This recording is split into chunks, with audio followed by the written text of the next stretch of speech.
J'aime mon gars, j'adore mon gars, chanter Petit Pays, artiste camerounais de renom. La Voix de l'Afrique, acte 1. Quand j'étais tout petit, on m'avait raconté que la différence entre le pape et les autres hommes, c'est que lui, il parle directement avec Dieu, une sorte de WhatsApp personnel, donc. Le pape était le pape parce qu'il était l'être humain le plus proche du monde céleste, un peu comme Shaka, le chevalier d'or de la Vierge dans la série animée japonaise Senseiya, pour les connaisseurs. Par conséquent, le pape n'était nullement influencé par les caprices des hommes, car ses décisions, ses actes et ses paroles émanaient de la volonté immédiate de Dieu lui-même. Et puis, patatras. J'ai découvert en grandissant que le pape n'était qu'un politicien parmi tant d'autres, à la tête de l'État le plus petit en superficie, 0,44 km², mais en même temps le plus puissant du monde, car il commande sur près de 2,5 milliards de catholiques, et dont le budget annuel peut atteindre le milliard d'euros, comme ce fut le cas en 2021. Et comme tout politicien ordinaire, ses décisions, ses actes et ses paroles sont souvent le résultat pur et simple de la foultitude de pressions qu'il subit de la part de ses partenaires et ou de lobbies tout aussi surpuissants. Sa deuxième réforme, la Fiducias Supplicans, c'est-à-dire la confiance suppliante, qu'il a énoncée le 18 décembre dernier, est certainement la plus belle démonstration de cet état de fait. Au Vatican, ce n'est pas Dieu qui promulgue les lois, mais le chef d'État local. Et ce n'est pas par conviction personnelle qu'il les promulgue, mais plutôt parce que des gens aux tentacules très longues finissent par l'y contraindre, grâce à leur monumentale puissance de communication, de marketing et de lobbying.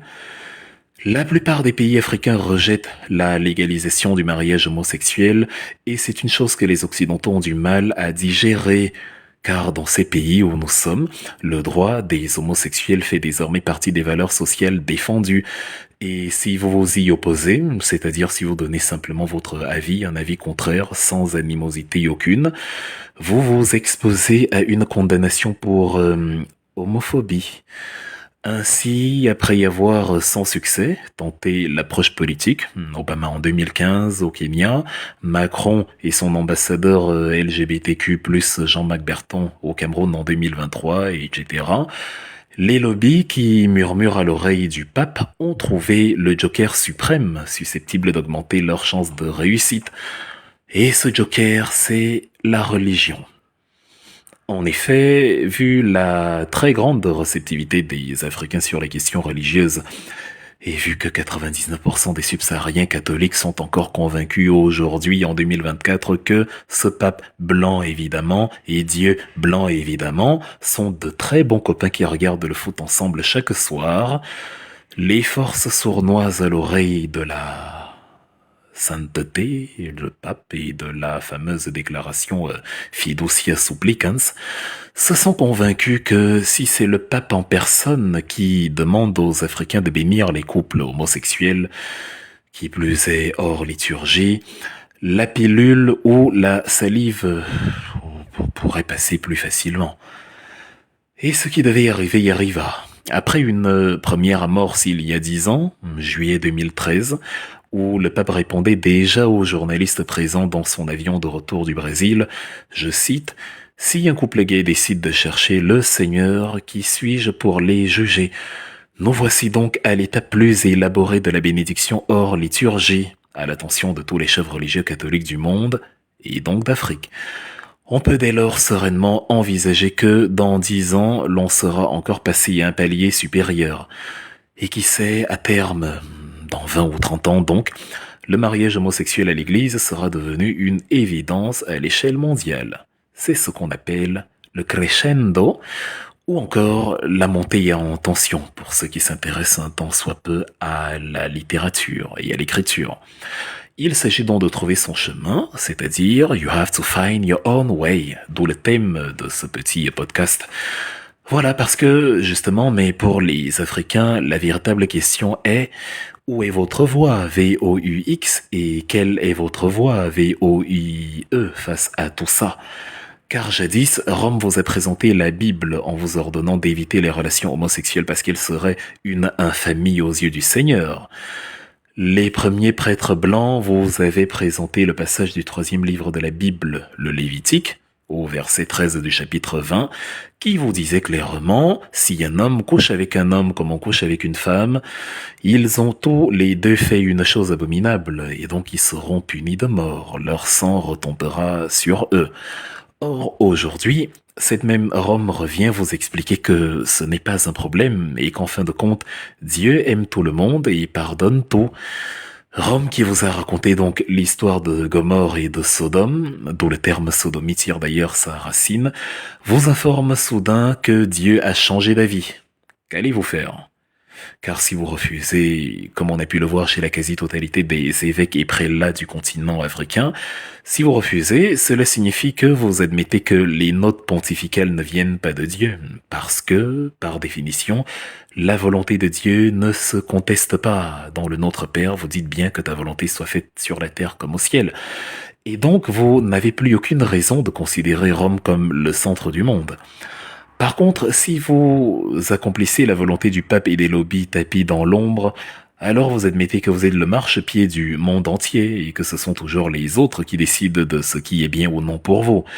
Et dans ce cas, que ferez-vous quand, dans 100 ou dans 200 ans, les mêmes reviendront avec une nouvelle note vous dire « Ah mince, on s'était trompé. Finalement, être gay, c'est mal. » On appelle cela le yo-yo dominical. Ou encore, comme on dit chez moi au Cameroun, la danse bafia. En bref, dans l'acte 2, à la suite de celui-ci, dans le prochain podcast, je vous parlerai du massacre de la Saint-Barthélemy qui s'est déroulé en 1572 en France, au mois d'août, sous le règne de la régente Catherine de Médicis. Ce massacre montre comment, au nom de cette même religion qu'ils rejettent étonnamment aujourd'hui, les Occidentaux se sont charcutés entre eux comme de véritables malades mentaux, allant même jusqu'à assassiner plus de 30 000 personnes en seulement 8 jours. Aujourd'hui, ils sont plutôt prêts à vous tuer si vous décidez de respecter à la lettre les principes de cette même religion pour laquelle ils ont eux-mêmes tué. C'est absolument extraordinaire. Mais bon, comme le disait l'écrivain français Michel de Montaigne, l'homme est ondoyant et divers. Il est né en 1533, mais il est mort en 1592, et ce qu'il dit exactement, c'est que, je cite, « C'est un sujet merveilleusement vain, ondoyant et divers que l'homme. » Fin de citation. Voilà, c'était pour le premier podcast Ekanga Claude Wilfried. Je vous recommande, avant de vous quitter, d'acheter mon nouveau livre, Le Village d'Ini, qui est disponible en version papier et en version numérique sur les plateformes Amazon du monde entier. Laissez-vous porter et entraîner par la superbe aventure que je vous y raconte. C'est un livre extraordinaire. Et cette belle histoire sur un jeune adolescent qui découvre la vie, l'amour, la mort, les dangers, les mystères, les secrets des anciens dans un village dont personne ne connaît véritablement l'origine et dont il y a des gens qui cherchent à s'échapper mais sans savoir si hors du village il y a, voilà, le salut ou plutôt le chaos.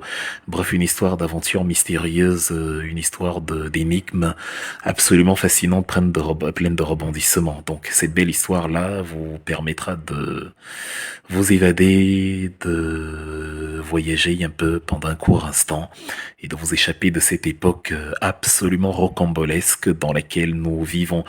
Le Village d'Ining pour vous, pour vos enfants. Très agréable lecture et vive sa sainteté.